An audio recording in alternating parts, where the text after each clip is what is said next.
بسم اللہ الرحمن الرحیم۔ السلام علیکم سامعین، تمام آنے والے ویور سے گزارش ہے کہ جن لوگوں نے ابھی تک چینل سبسکرائب نہیں کیا کائنڈلی سبسکرائب کریں اور بیل آئیکن کے بٹن پر کلک کریں تاکہ ہماری آنے والی ہر نئی ویڈیو کا نوٹیفیکیشن آپ کو ملے۔ سامعین، آج ہم بات کریں گے ارطغرل کی اصل کہانی پہ۔ ارطغرل اور خلافت عثمانیہ کی بنیاد کو سمجھنے کے لیے ہمیں 12ویں صدی کے سینٹرل ایشیا کو جاننا ہوگا۔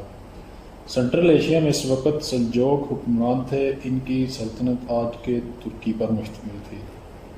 کونیا دارالحکومت تھا اور یہ پورا علاقہ ارض روم کہلاتا تھا۔ سلجوقی ریاست کے ایک طرف منگول تھے، یہ مارتے دھاڑتے اور کھوپڑیوں کے مینار بناتے ہوئے آگے بڑھ رہے تھے۔ یہ سلجوقوں کو روند کر مشرقی یورپ اور مشرقی وسطی جانا چاہتے تھے۔ دوسری طرف عیسائیوں کی بازنطینی ریاست تھی۔ یہ ریاست آج کے ترکی کے شہر تولیا کے ساتھ ساتھ چلتی ہوئی بلیک سی اور استنبول سے ہوتی ہوئی پورے مشرقی یورپ پر مشتمل تھی۔ یہ بھی سلجوق ریاست پر قبضہ کر کے اپنی سرحدیں چین تک وسیع کرنا چاہتے تھے۔ سلجوقی ریاست کا تیسرا حصہ ایوبی ریاست سے جڑا ہوا تھا۔ یہ حصہ شام، فلسطین اور مصر پر مشتمل تھا، جبکہ سلجوقوں کی چوتھی سمت میں ایران تھا۔ سلجوق دور شوشوں کا زمانہ تھا۔ یہ ہر طرف جنگ چل رہی تھی اور قتل و غارت گری کا بازار گرم تھا۔ منگول اور بازنطینی عیسائی دونوں بیت المقدس تک بھی پہنچنا چاہتے تھے، لیکن دونوں کے عزائم کے راستے میں سلجوق اور ایوبی دو مضبوط ترین ریاستیں تھیں۔ یہ دونوں ان دونوں کو راستے سے ہٹانا چاہتے تھے۔ منگول آج کا ازبکستان اور ایران فتح کر چکے تھے۔ خیوا کا حکمران خوارزم شاہ بھی راستے کا مضبوط کانٹا تھا۔ اس کی ریاست ہندوستان کے شمالی علاقوں سے لے کر جارجیا تک پھیلی تھی۔ چنگیز خان نے یہ کانٹا نکال دیا تھا۔ عراق میں عباسیوں کی حکومت تھی اور مصر میں مملوک خاندان برسر اقتدار تھا۔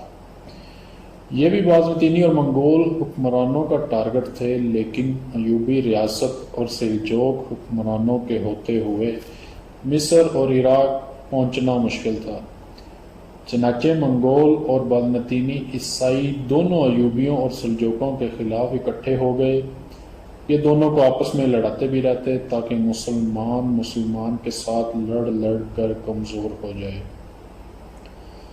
سامعین، دوسرا منگول خود بھی ایوبیوں اور سلجوقوں پر حملے کرتے رہتے تھے، اور تیسرا بازنطینی صلیبی جنگوں کے ذریعے ایوبی ریاست پر حملہ آور ہوتے رہتے تھے۔ لہٰذا یہ دونوں ریاستیں باہمی اور بیرونی حملہ آور کی وجہ سے کمزور ہو رہی تھیں۔ بازنطینی اور منگولوں نے ایوبی اور سلجوق دونوں ریاستوں کے محلات میں اپنے جاسوس بھی چھوڑ رکھے تھے۔ یہ لوگ بھی بادشاہوں کو محلاتی سازشوں میں الجھا کر کمزور کرتے چلے جا رہے تھے۔ چنانچہ وہ ایک مشکل دور تھا۔ سلجوق بادشاہ علاء الدین سلجوق ریاست کا سلطان تھا۔ یہ منگولوں، ایوبیوں اور محل میں موجود غداروں سے بیک وقت لڑ رہا تھا۔ سامعین، یہ کسی چوتھے محاذ کا متحمل نہیں ہو سکتا تھا، لیکن اس کے خلاف ایک چوتھا محاذ بھی سر اٹھا رہا تھا، اور وہ تھا بازنطینی حکمران علاء الدین سلجوق۔ جب منگولوں یا ایوبیوں سے لڑنے کے لیے نکلتا تھا تو اس کی پیٹھ ننگی ہو جاتی تھی، اور اس پیٹھ پر بازنطینی چھرا گھونپنا شروع کر دیتے تھے۔ وہ یکسوئی قائم رکھنے کے لیے اپنی پیٹھ بازنطینی عیسائیوں سے بچانا چاہتا تھا۔ لہٰذا علاء الدین نے سلجوق اور بازنطینی ریاست کے ساتھ ساتھ آغوز قبائل آباد کرنا شروع کر دیے۔ آغوز ترکوں کے جرری قبائل تھے۔ یہ تعداد میں 24 تھے۔ بھیڑ، بکریاں اور گھوڑے پالتے تھے۔ مرد تلوار بازی اور تیر اندازی کے ایکسپرٹ تھے، اور عورتیں نہایت عمدہ ریشمی قالین اور صوتی کپڑا بناتی تھیں۔ قبائل کے سربراہ بے کہلاتے تھے۔ قبائل کے زبانوں کے 37,000 لفظ بعد ازاں اردو میں شامل ہوئے۔ ہماری زبان کا ہر تیسرا لفظ آغوز ترک قبائل سے ہندوستان آیا تھا۔ یہ قبائل اس قدر جنگجو تھے کہ یہ کسی دوسرے قبیلے کے بے کو بھی اپنا سربراہ ماننے کے لیے تیار نہیں ہوتے تھے۔ تاہم یہ سلجوق بادشاہ کو اپنا حکمران مانتے تھے۔ علاؤالدین سلجوق نے ان پر کنٹرول رکھنے کے لیے 24 قبائل کے سربراہوں کی بے مجلس بنائی ہوئی تھی۔ سلجوق خاندان کے ایک شہزادے امیر سعادت کو اس کا سربراہ بنا دیا، یہ وزیر کہلاتا تھا۔ اغوز قبائل ریاست کے لیے دو کام کرتے تھے، یہ بازنطینی حملہ آوروں کا راستہ روکتے تھے اور اناطولیہ، مشرقی یورپ، ایران اور فلسطین جانے والی شاہراہ ریشم کے تجارتی قافلوں کی حفاظت کرتے تھے۔ کائی قبیلہ ان 24 اغوز قبائل میں سے ایک کمزور قبیلہ تھا۔ یہ لوگ تعداد میں بھی کم تھے اور مال مویشیوں اور دولت میں بھی، تاہم اس کا بے سلیمان شاہ معزز اور بہادر شخص تھا۔ یہ اپنے قبیلے کے ساتھ آج کے شام کے شہر رقہ کی مضافاتی وادی میں موجود تھا۔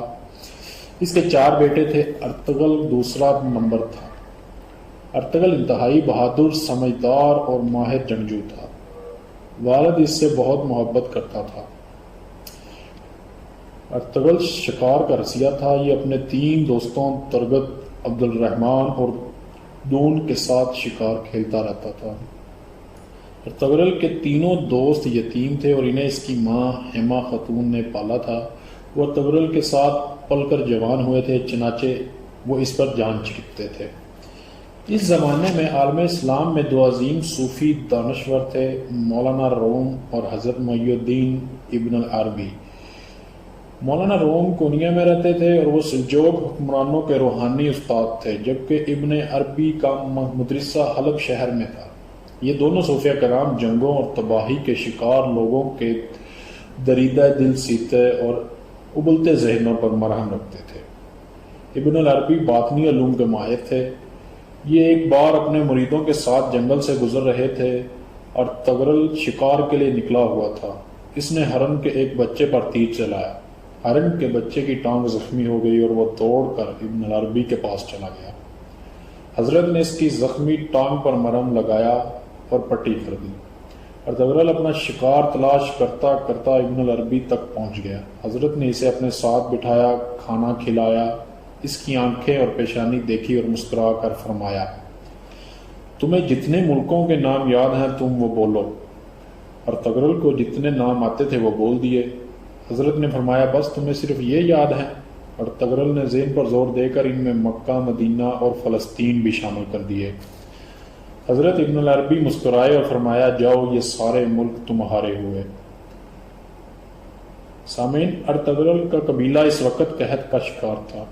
برف باری سر پر تھی اور یہ لوگ اپنے جانوروں کے لیے خشک چارے کا بندوبست نہیں کر سکے تھے۔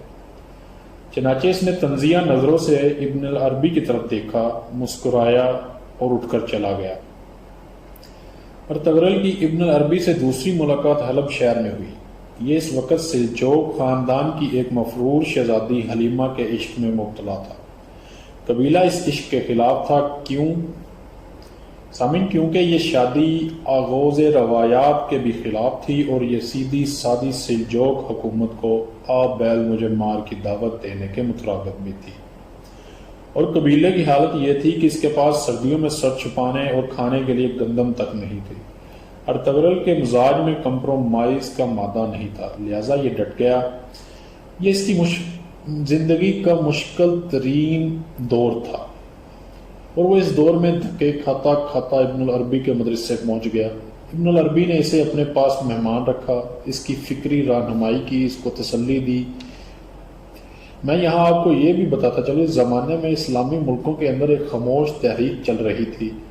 یہ لوگ سفید داڑھی والے کہلاتے تھے۔ ان کی داڑیاں چھوٹی اور سفید ہوتی تھی۔ یہ انتہائی بااثر، امیر اور باعمل مسلمان تھے۔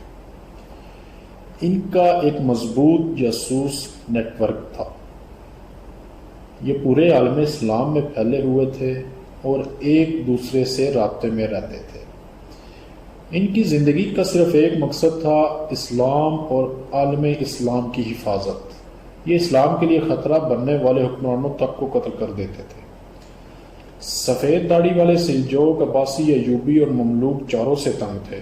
یہ سمجھتے تھے یہ لوگ اگر ایک دوسرے سے اس طرح لڑتے رہے تو پھر پورے عالم اسلام پر منگول قابض ہو جائیں گے یا پھر بازنطینی عیسائی اسلامی ریاستوں کو ہڑپ کر لیں گے۔ ان کا خیال تھا پورے عالم اسلام کو ایک ایسی مضبوط ریاست چاہیے جو عیسائیوں اور منگولوں کا بھی مقابلہ کر سکے اور یہودی سازشوں کا تانا بانا بھی توڑ سکے۔ یہ لوگ ابن العربی سے متاثر تھے۔ ابن العربی نے ارطغرل کا رابطہ ان لوگوں سے کرا دیا۔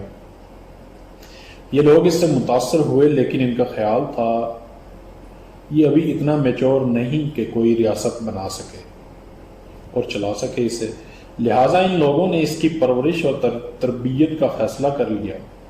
یہ لوگ ارطغرل کو ٹرین کر رہے تھے، لیکن اس دوران ایک اور ایشو پیدا ہو گیا۔ سلمان شاہ کینسر کی وجہ سے انتقال کر گیا اور بڑے بھائی نے حلیمہ سے شادی کرنے کے جرم میں ارطغرل کو قبیلے سے نکال دیا۔ ارطغرل بیوی کو لے کر قبیلے سے نکلا تو اس کی ماں ہیما اور اس کے ساتھیوں نے بھی قبیلہ چھوڑ دیا۔ یہ 400 لوگ تھے۔ یہ پناہ کی تلاش میں گھوڑوں پر خیمے باندھ کر در بدر پھرتے رہے۔ سامعین، یہ کبھی شام کے جنگلوں میں پناہ لیتے تو کبھی سلجوق ریاست میں جا چکتے، لیکن انہیں کوئی مستقل ٹھکانہ نہیں مل رہا تھا۔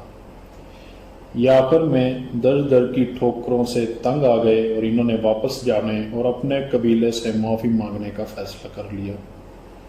یہ واپسی کے لیے روانہ ہوئے تو راستے میں ایک عجیب واقعہ پیش آیا، اور اس چھوٹے سے واقعے نے آگے چل کر دنیا کی سب سے بڑی اور مضبوط خلافت کی بنیاد رکھ دی۔ ہم اس خلافت کو خلافت عثمانیہ کہتے ہیں۔